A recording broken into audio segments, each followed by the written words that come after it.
আমি বারবার বলে যাই মাইক থাকলে আমি প্রোগ্রামে যাবো, চোখ থাকলে আমি প্রোগ্রামে যাবো না, চোখ থাকলে আমি যাবো না। বারবার মিটিংয়ের সিদ্ধান্ত হলো, তারপরে কেন লাগানো ভাই এখানে চোখটা খোলো।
সমস্ত ট্রেন খুলে দাও।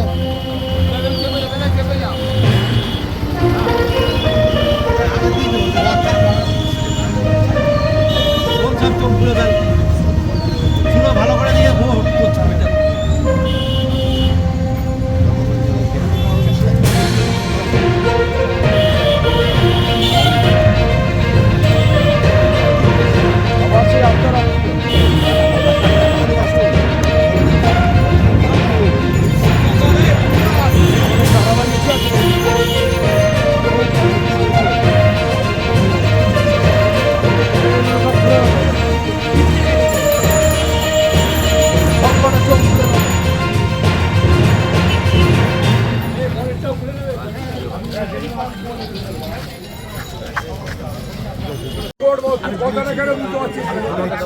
তুই এখানকার চোখগুলো খোল, এইখানকার চুপটা খোল।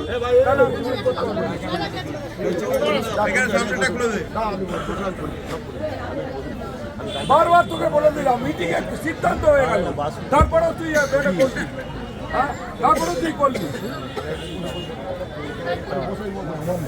কারণ একটাই, আমাদের সরকার থেকে নির্দেশ আছে মাধ্যমিক পরীক্ষার এক সপ্তাহ আগে থেকে কোনো মাইক বাজানো যাবে না। এছাড়া হাইকোর্টেরও নির্দেশ আছে।